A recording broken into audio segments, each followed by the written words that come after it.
राजनीति में कुछ लोग सत्ता विरासत में पाते हैं, लेकिन कुछ लोग अपनी पहचान संघर्ष से बनाते हैं। एक साधारण परिवार की लड़की जिसके पास न पैसा था न कोई राजनीतिक विरासत, फिर भी उसने दिल्ली से लेकर बंगाल तक अपनी ताकत मनवाई। ये कहानी है ममता बनर्जी की, एक ऐसी महिला की जिसने हर ताने, हर चोट और हर मुश्किल को चुनौती बना दिया। 5 जनवरी 1955 कोलकाता के एक साधारण परिवार में जन्म हुआ ममता बनर्जी का। उनके पिता स्वतंत्रता सेनानी थे, लेकिन घर की आर्थिक हालत मजबूत नहीं थी। फिर एक दिन उनके पिता का निधन हो गया। घर की जिम्मेदारी अचानक बढ़ गई। कहा जाता है कि परिवार चलाने के लिए ममता ने छोटी उम्र में भी संघर्ष किया। कई बार पैसों की इतनी कमी होती थी कि जरूरतें पूरी करना मुश्किल हो जाता था, लेकिन इसी संघर्ष ने उन्हें अंदर से मजबूत बना दिया। आज की राजनीति महिलाओं के लिए आसान नहीं है, तो सोचिए 1970 और 80 के दशक में एक लड़की का राजनीति में उतरना कितना मुश्किल रहा होगा। लोग मजाक उड़ाते थे, कहते थे ये लड़की राजनीति क्या करेगी, लेकिन ममता बनर्जी के अंदर अलग ही आग थी। उन्होंने छात्र राजनीति से शुरुआत की, फिर इंडियन नेशनल कांग्रेस में शामिल हो गई। वो भीड़ में खड़े होकर सिर्फ नारे नहीं लगाती थी, बल्कि सबसे आगे चलती थी। ममता बनर्जी का राजनीतिक सफर आरामदायक नहीं था। उन्होंने धरने दिए, रेलवे ट्रैक पर बैठी, भूख हड़ताल की, लाठियां खाई। एक महिला होने के बावजूद वो कभी पीछे नहीं हटी। कई बार पुलिस ने उन्हें घसीटा, कई बार चोट लगी, लेकिन वो फिर उठ खड़ी हुई। 1984 में ममता बनर्जी ने वो कर दिखाया जिसकी किसी ने उम्मीद नहीं की थी। उन्होंने दिग्गज नेता सोमनाथ चटर्जी को चुनाव में हरा दिया और अचानक पूरा देश इस युवा महिला नेता को जानने लगा। लेकिन दिल्ली की राजनीति आसान नहीं थी। बड़े बड़े पुरुष नेताओं के बीच ममता बनर्जी को अक्सर कमजोर समझा जाता था। कई नेता उन्हें गंभीरता से नहीं लेते थे, उनकी आवाज दबाने की कोशिश होती थी, लेकिन ममता चुप रहने वालों में से नहीं थी। अगर उन्हें लगता कि बंगाल या आम जनता के साथ गलत हो रहा है, तो वो खुलकर विरोध करती थी।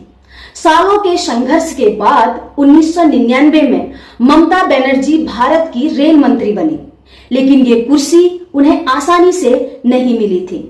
दिल्ली की राजनीति में उस समय बड़े बड़े अनुभवी नेता थे। एक महिला होकर इतना बड़ा मंत्रालय संभालना आसान नहीं माना जाता था। उनके हर फैसले पर सवाल उठाए जाते थे, विपक्ष भी हमला करता था और कई बार अपनी ही सहयोगी पार्टियों से दबाव आता था। लेकिन ममता ने हार नहीं मानी। रेल मंत्री बनने के बाद भी उनका संघर्ष खत्म नहीं हुआ।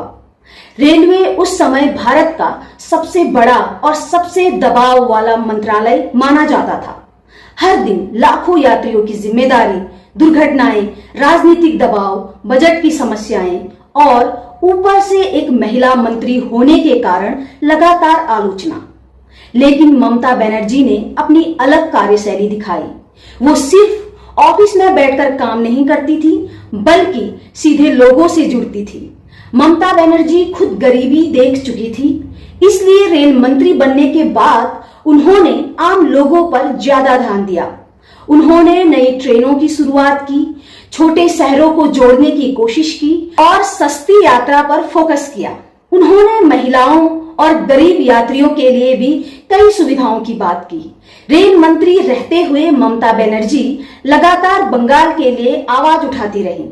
उनका मानना था कि दिल्ली में बैठकर सिर्फ राजनीति नहीं, बल्कि अपने राज्य के लिए लड़ना भी जरूरी है। उन्होंने बंगाल में रेलवे प्रोजेक्ट्स, कई ट्रेनों और कनेक्टिविटी पर जोर दिया। लेकिन ममता बनर्जी सिर्फ मंत्री बनकर खुश नहीं थी, उन्हें बंगाल बदलना था।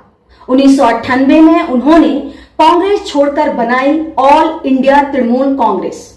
बहुत लोगों ने कहा ये पार्टी ज्यादा दिन नहीं चलेगी, लेकिन ममता बनर्जी ने अकेले संघर्ष जारी रखा। फिर आया वो समय जिसने ममता बनर्जी को जनता की सबसे बड़ी नेता बना दिया। सिंगूर और नंदीग्राम आंदोलन। वो किसानों के बीच गई, धरनों पर बैठी, अनशन किया और खुद को जनता की आवाज बना दिया। 2011 वो साल जब बंगाल की राजनीति बदल गई। कम्युनिस्ट पार्टी ऑफ इंडिया यानी कि मार्क्सिस्ट की 34 साल पुरानी सरकार गिर गई और ममता बनर्जी बनी बंगाल की पहली महिला मुख्यमंत्री। 2021 चुनाव के दौरान उनके पैर में चोट लगी। डॉक्टरों ने आराम की सलाह दी, लेकिन ममता बनर्जी रुकी नहीं। उन्होंने व्हीलचेयर पर बैठकर चुनाव प्रचार किया और फिर पूरा बंगाल गूंज उठा। खेला होबे, एक लड़की जिसने गरीबी देखी, अपमान सहा, लाठियां खाई, दिल्ली की राजनीति में संघर्ष किया, रेल मंत्री बनी और फिर बंगाल की राजनीति बदल दी। ममता बनर्जी सिर्फ एक नेता नहीं, बल्कि संघर्ष और महिला शक्ति की मिसाल है।